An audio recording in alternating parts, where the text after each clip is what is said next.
Welcome to the Reasonable Christianity Podcast, a weekly podcast where you get to discover the truth claims, teachings, and practices of Christianity.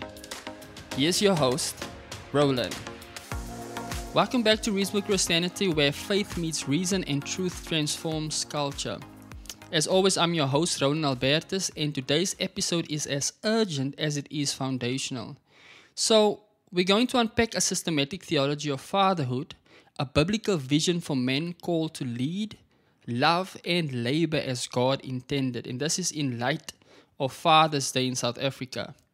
But before we do that, we must face an uncomfortable truth. And the truth is this: there is a crisis of fatherhood, not only globally, but right here in South Africa. In our culture today, fatherhood is being redefined, it's being ignored or outright rejected. The modern media portrays dads as emotionally distant, irresponsible, or even unnecessary. In many communities, fathers are not absent in theory, they're absent in reality. And masculinity, instead of being honored, is often mocked, weakened, or condemned. But here's what Scripture says: fatherhood is not optional. It's not a biological accident, it's a divine calling, one that reflects the very nature of God. God is called Father over 260 times in the New Testament. Jesus consistently refers to God as his Father. And the family of God is just that, a family. And this family is rooted in covenant love and spiritual fatherhood. So the destruction of fatherhood isn't just a breakdown in the home. It's a rebellion against the image of God. And this breakdown is especially evident in South Africa.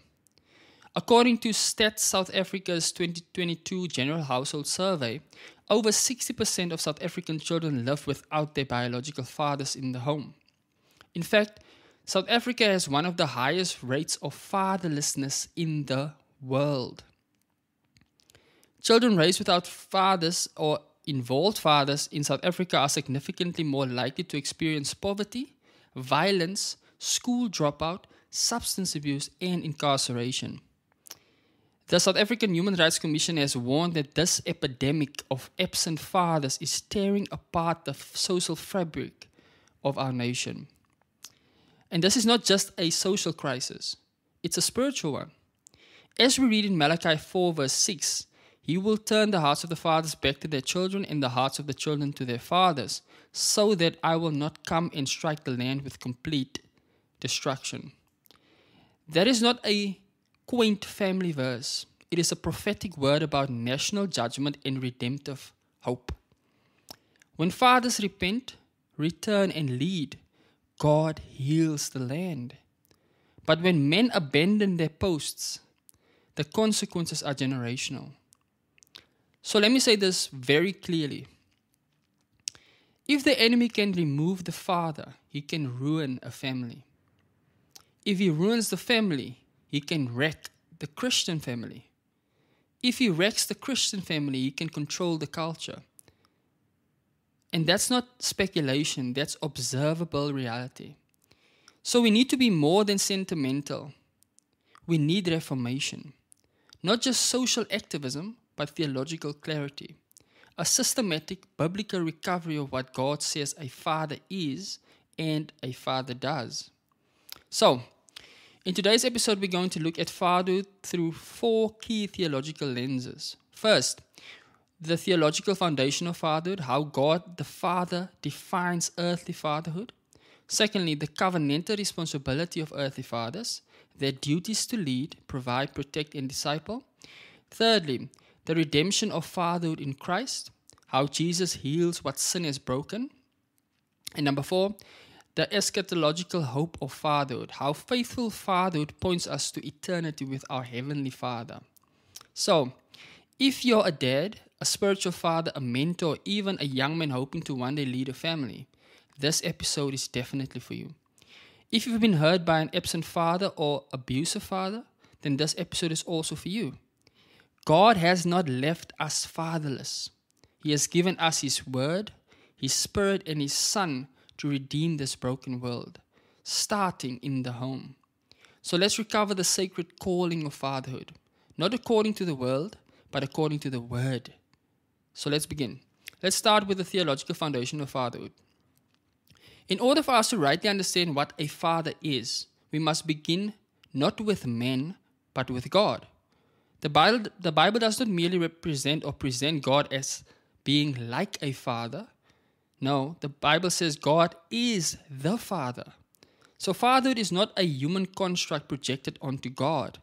Rather, human fatherhood is a finite reflection of God's infinite, eternal fatherhood. Now let's be clear. God did not become a father when He created the world, nor when He adopted us into His family. He has always been a father, from eternity past, in loving relationship with the Son and the Spirit.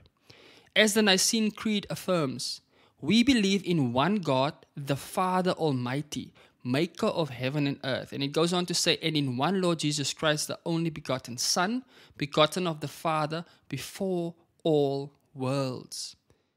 Now, this is not theological trivia. This is theological bedrock. In John 17:24, Jesus prays, Father, I desire that they also whom you have given me be with me where I am, so that they may see my glory which you have given me, because you loved me before the foundation of the world.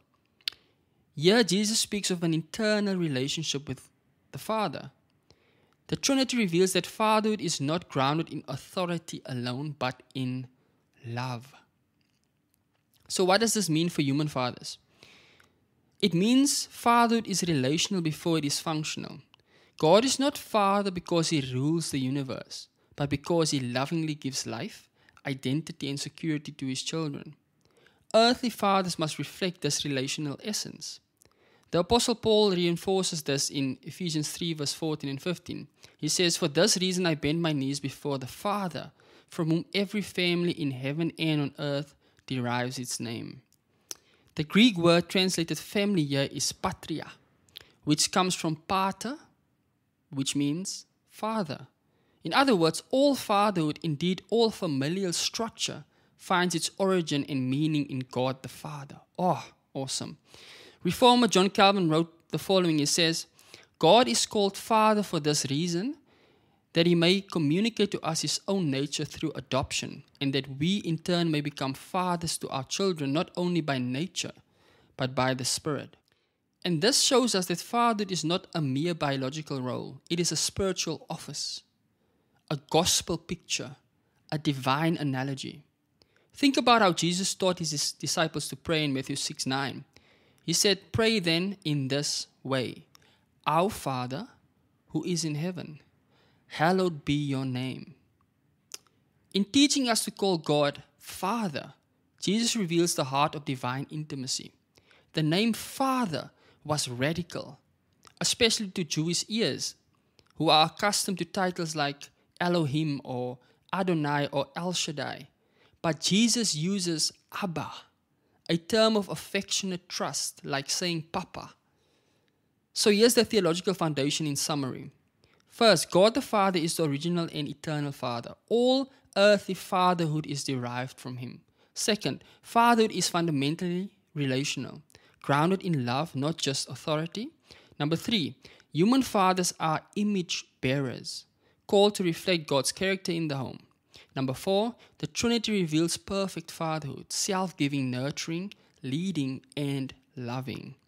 Now let me say this in a kind of pastoral sense. Not that I'm pastor, but you know what I mean.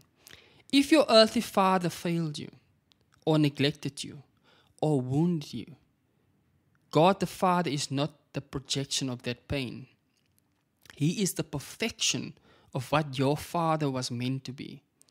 As J.I. Packer powerfully wrote in Knowing God, if you want to judge how well a person understands Christianity, find out how much he makes of the thought of being God's child and having God as his Father. That is the heartbeat of our faith. So, to build a systematic theology of fatherhood, we must begin here, not with culture, not with feelings, not even with social science, but with God the Father, the eternal archetype of all fatherhood. God is holy, just, merciful, patient, wise, present, and faithful. And this is the pattern earthly fathers are called to reflect. Let's move on to the covenantal responsibility of earthly fathers. So if God the Father is the divine pattern, then what is the earthly purpose? What does it mean practically and theologically for a man to be a father? In the biblical worldview, fatherhood is not just a social structure, it's a covenantal calling. In Scripture, a covenant is a solemn binding relationship, often sealed with blood, signs, and responsibilities. And fatherhood is a central office within the covenant structure of the family.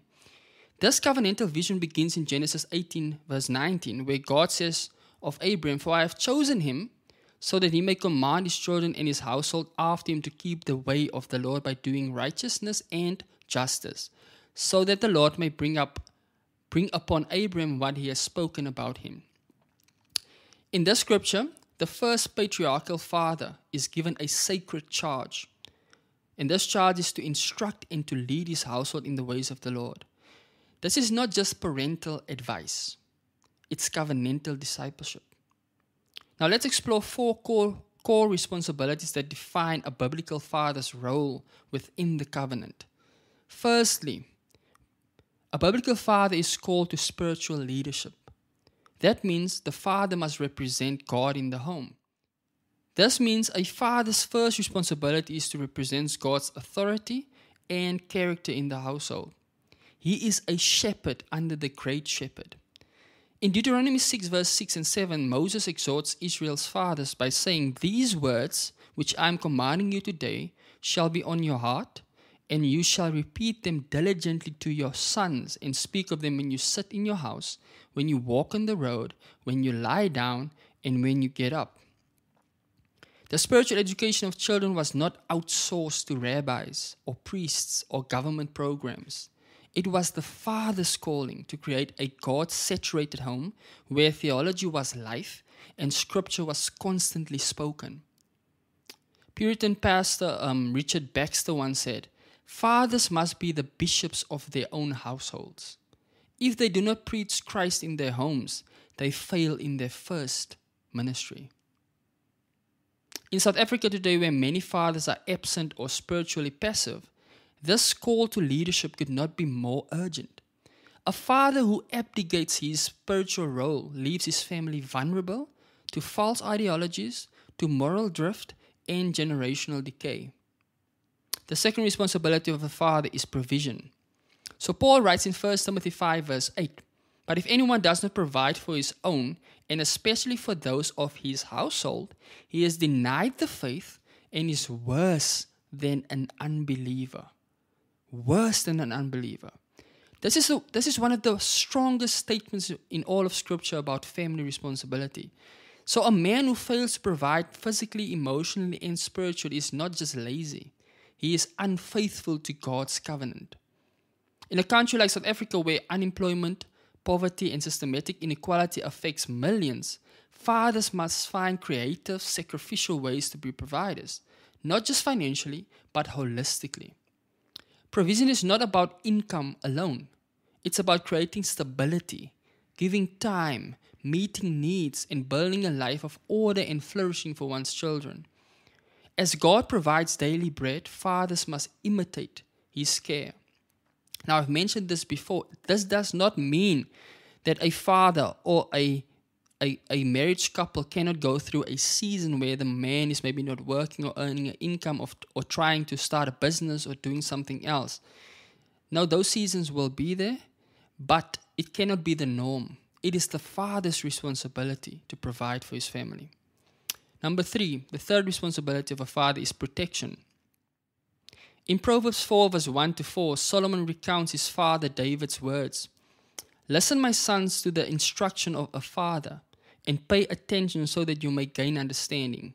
Then he goes on to say, "When I was a son to my father, tender and the only son in the sight of my mother, he taught me and said to me, let your heart take hold of my words, keep my commandments and live." Again, this is more than instruction. This is protection. David guarded his son from spiritual danger by teaching him wisdom. Biblical fathers are watchmen on the walls. They guard their homes from theological error, from cultural corruption, and from moral compromise. They discipline in love, not to control, but to protect. As Charles Spurgeon warned, train up a child in the way he should go, but be sure you go that way yourself. Fathers cannot protect their families from what they secretly entertain. Integrity is the best security system. This is so true. Oftentimes, grown-ups in general will tell kids to do the opposite of what they are doing. And this sends mixed signals to the kids. This leads to kids not respecting the words of adults, particularly in the home in terms of their parents. If you tell your kids to do something or not to do something, but they see you doing that very same thing, you are corroding the respect that they have for you. And that will lead to devastating results later on in life. Number 4, the fourth responsibility of a father is discipleship, which is to say, raising children for the Lord, not the world. Paul writes in Ephesians 6 verse 4, "Fathers, do not provoke your children to anger, but bring them up in the discipline and instruction of the Lord." This verse is the clearest summary of a father's role in the New Testament. It is both negative and positive. Don't provoke, but do disciple. Discipleship is more than behavior management. It is about shaping a child's soul, their worldview, their habits, and their heart. It's not just church attendance. It's Christ-likeness formed in the furnace of daily life.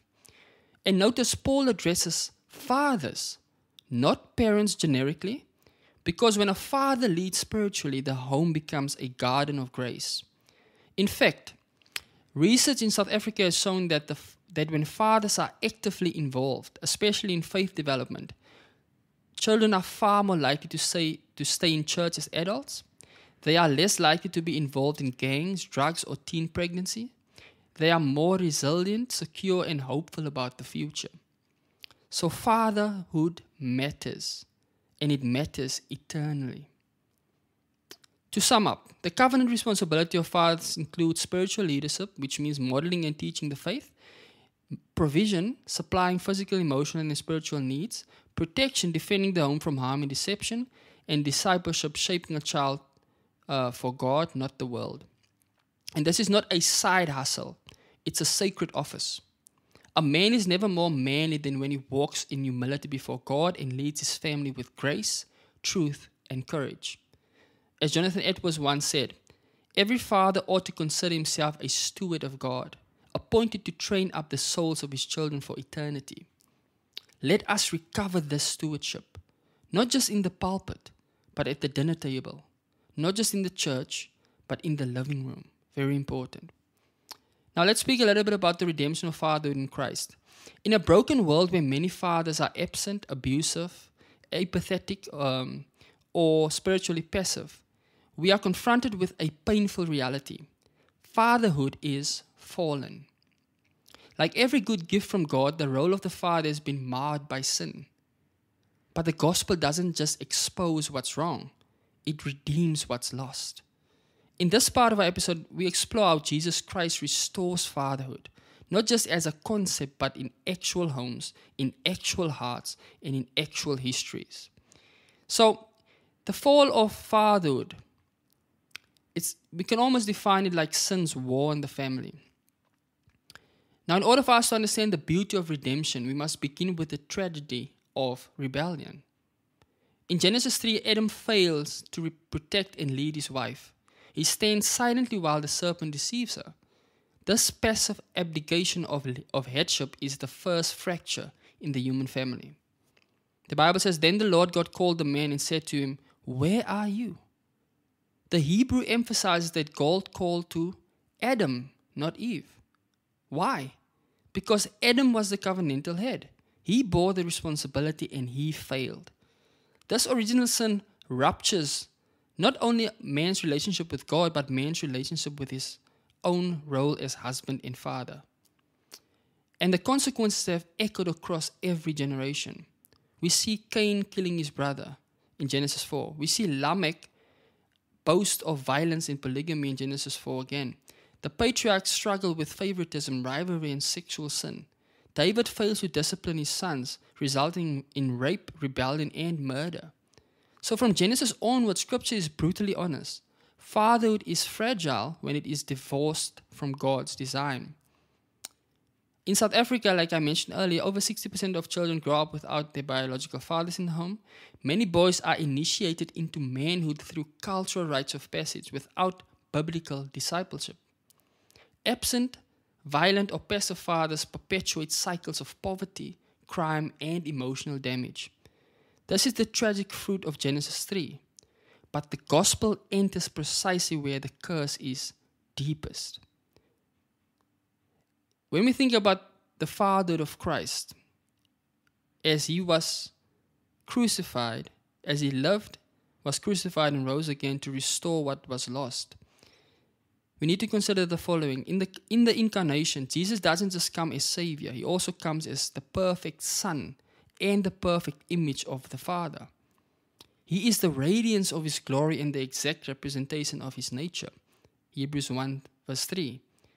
If you have seen me, you have seen the Father. John 14 verse 9. This means that Jesus models divine fatherhood, not biologically but spiritually. The prophet Isaiah actually foresaw this. The Bible says, "For a child will be born to us, a son will be given to us, and his name will be called Eternal Father, Prince of Peace." This doesn't mean Jesus is God the Father in Trinitarian identity, but that he embodies the fatherly heart of God in his care, his leadership, his sacrifice, and his provision. In John 17, Jesus intercedes for his disciples. He protects them, he teaches them, and he prepares them for life after his departure. This is the fatherhood of Christ in action. He gathers the lost, defends the weak, disciplines with grace, and lays down his life to redeem his children. And what's more, he restores fallen men to become like him. Oh, that's a beautiful hope. And then gospel redemption, when we think about the fatherhood of Christ, or fatherhood being reborn in Christ, we need to remember that the gospel doesn't just save us from sin, it restores us to our roles, to God's original design.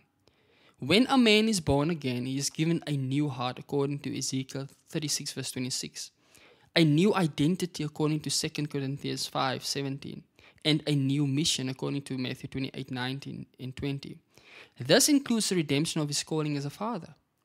The Apostle Paul presents this transformation in Colossians 3:21. Fathers, do not antagonize your children so that they will not become discouraged. This is countercultural grace. Roman fathers in Paul's day had absolute power over their children, including the right to sell, to abuse, or even to kill their own children. But the gospel restrains cruelty and commands compassion. Likewise, in Ephesians 6 verse 4, Paul calls fathers to raise their children in discipline and instruction of the Lord, not in self-righteousness or rage. This requires repentance. You have to repent from the world's way, and you have to be renewed in the ways of Christ. As pastor and author Voddie Baucham said, or writes, the most significant thing you can do as a father is shepherd your family well, not to worldly success, but to godliness and eternal life. So fatherhood is not just a natural role, it's a supernatural stewardship. And only the Spirit can empower a man to walk in it faithfully. Now let's speak about orphans to heirs. The gospel reverses fatherlessness. One of the most healing truths in all of Scripture is that through Christ we are no longer spiritual orphans. For you have not received a spirit of slavery leading to fear again, but you have received a spirit of adoption as sons and daughters which cry out, Abba, Father. Here's the stunning news. The Father sent the Son to make us sons and daughters of the Most High God. The eternal Son took our judgment so we could be adopted. The Spirit testifies within us that we truly belong to God. This is the ultimate healing for fatherlessness. Vertical before it is horizontal. So many of us were abandoned, abused, or ignored by our earthly fathers. But in Christ we are known. In Christ we are loved. In Christ we are welcome. We are named and we are secure. When this reality grips a man's soul, it transforms how he fathers his own children. He is no longer trying to prove himself. He is resting in the love of the Father and passing that love on to his own children. So let's summarize. Sin broke fatherhood in Eden, but Christ restores it through the gospel. Jesus models divine fatherhood in how he cares for his children. And through salvation, earthly fathers are recreated by grace to lead, to love, and to disciple. And through the Spirit, former orphans become beloved children of God, breaking generational cycles. This is the hope of the gospel, not just for eternity, but for families now. As South African theologian Dr. Michael Cassidy once said, the future of the nation is not in the hands of politicians, but in the hearts of godly fathers. Amen. Now, let's speak a bit about fatherhood in our modern situation. The world is in desperate need, not of more wealth, more influence, or more innovation, but of faithful fathers. In a time when masculinity is mocked, fatherhood is optional and spiritual leadership is rare, we must raise a prophetic cry. Men of God, take your place. The recovery of biblical fatherhood begins not in parliament, or not on social media or in courts of law, but in the homes of godly men, empowered by the Spirit, grounded in the Word of God, and faithful to their call. This is a call to fathers today, to reclaim the God-given mantle of leadership, love, and legacy. In the parable of the talents, Jesus praises not brilliance. He doesn't praise charisma or strength. No, he praises faithfulness. And faithfulness is a father's first and greatest duty. Look at what Matthew 25 verse 21 says. Well done, good and faithful servant. You were faithful with a few things. This is the first requirement of every father. Not perfection, but faithfulness. Faithfulness to your wife, faithfulness to your children, faithfulness to the Word of God, faithfulness to the daily, often unseen work of being present, prayerful, and persistent. In the South African context, where many homes are led by single mothers, grandmothers, or left leaderless, faithful men are a spiritual miracle, and they are desperately needed. But what does faithfulness look like? Faithfulness looks like getting up early to pray over your children. It's refusing pornography, pride, or passivity. It's leading family devotions even when it feels awkward. It's asking forgiveness when you fail. It's showing up for school concerts, doctor visits, and hard conversations. As Jonathan Edwards once wrote, every Christian family ought to be as it were a little church, consecrated to Christ and wholly influenced and governed by his rules. So your impact as a father will outlive you. The Bible is profoundly generational. Tell your son about it on that day, saying, it is because of what the Lord did for me when I came out of Egypt. Exodus 13:8. Psalm 145 verse 4 says, one generation will praise your works to another and will declare your mighty acts. This is very important. As a father, as a man, you are not just raising children. You are raising future husbands, future wives, future mothers, future fathers, future citizens, future elders, and ambassadors of Christ. Every decision you make echoes down the corridor of eternity. The spiritual legacy you leave is your greatest contribution. Not the car you drive, but the gospel you impart. Not the salary you earn, but the prayers you pray. Not the success you achieve, but the character you model. Charles Spurgeon once exhorted fathers. He said again, train a child in the way that he should go, but be sure that you go that way yourself. In South Africa, where intergenerational trauma is often passed down through cycles of fatherlessness, addiction, or abandonment, Christian fathers are called to break those chains, not just for themselves, but for their descendants. And this takes spiritual courage. Paul's exhortation to the Corinthians is both ancient and urgently modern. In 1 Corinthians 16 verse 13, he says, "Be on alert, stand firm in the faith, act like men, be strong." So biblical fatherhood demands courage. The courage to say no when culture says yes. The courage to decide to discipline in love, not anger. The courage to lead when your wife is stronger in faith. The courage to repent when your pride gets in the way. The courage to stand alone in a world that celebrates compromise. This is not bravado. It is Christ-centered boldness. Ephesians 6 verse 10 says, "Finally be strong in the Lord and in the strength of His might." So spiritual courage means putting on the armor of God every day, not just for yourself, but for those who follow you. John Piper says, "A man's home is not his castle. It is his battlefield. And the stakes are eternal." So I want to extend the invitation. You may be listening today as a man who failed. You may have walked out on your children. You may have neglected your wife or allowed sin to harden your heart. But here's the good news. It's not too late. God the Father is in the business of redeeming fathers. Malachi 4:6 again. "He will turn the hearts of the fathers back to the children and the hearts of the children to their fathers." The cross of Christ is strong enough to forgive the most absent father. It's strong enough to restore the most broken home. It's strong enough to heal the most rebellious child. And it's strong enough to rebuild what sin has destroyed. So if you are a father, or if you are a future father, or a spiritual father in a Christian context, God is calling you to rise. Don't let the world define what it means to be a man. Let the Word of God define it. Let the Spirit of God empower it, and let the Son of God redeem it. And let your life be a testimony that in Christ, fatherhood is not finished. It is only beginning. Now to the Christian community, we need to honor, disciple, and equip fathers. We have to mentor young men. We have to celebrate spiritual fatherhood in the congregation. And we need to preach the hard truths with grace. And finally, we also need to offer healing for the wounds left by broken dads. To mothers and wives, I want to encourage you to encourage, not to emasculate, to speak life, to partner in prayer, to build your homes with wisdom, according to Proverbs 14, verse 1.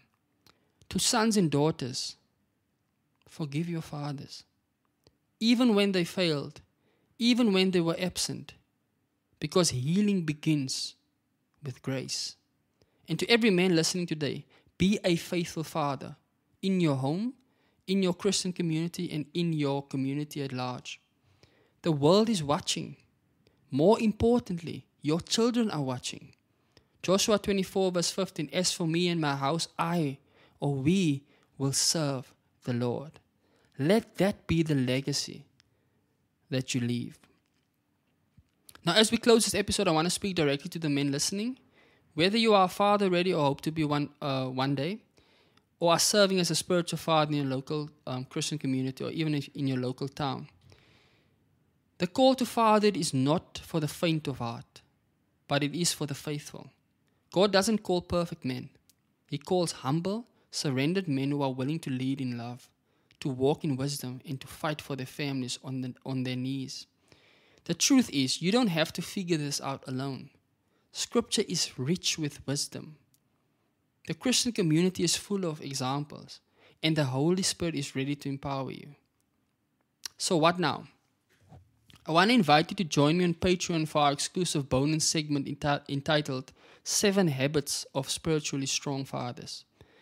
And this is going to be a practical, scripture-saturated guide for men who want to grow in consistency, courage, and Christ-like leadership in the home. In that bonus segment, we're going to dive into the daily disciplines that shape godly fathers. We're going to look at the quiet habits that cultivate spiritual authority, and the mindset shifts that anchor you in God's design for manhood. So if today's episode stirred your heart or challenged your thinking or encouraged your soul, then don't stop here. Head over to patreon.com at Reasonable Christianity and unlock the full bonus episode, along with other powerful resources to equip you for your journey as a man of God. Brothers, The time is now. So let's build homes the gates of hell cannot shake. Let's raise sons and daughters who fear the Lord. And let's live lives that echo through generations. And let's do it together. This has been Reasonable Christianity, and until the next time, stand firm, love well, lead strong, and remember, the truth matters, and so do you.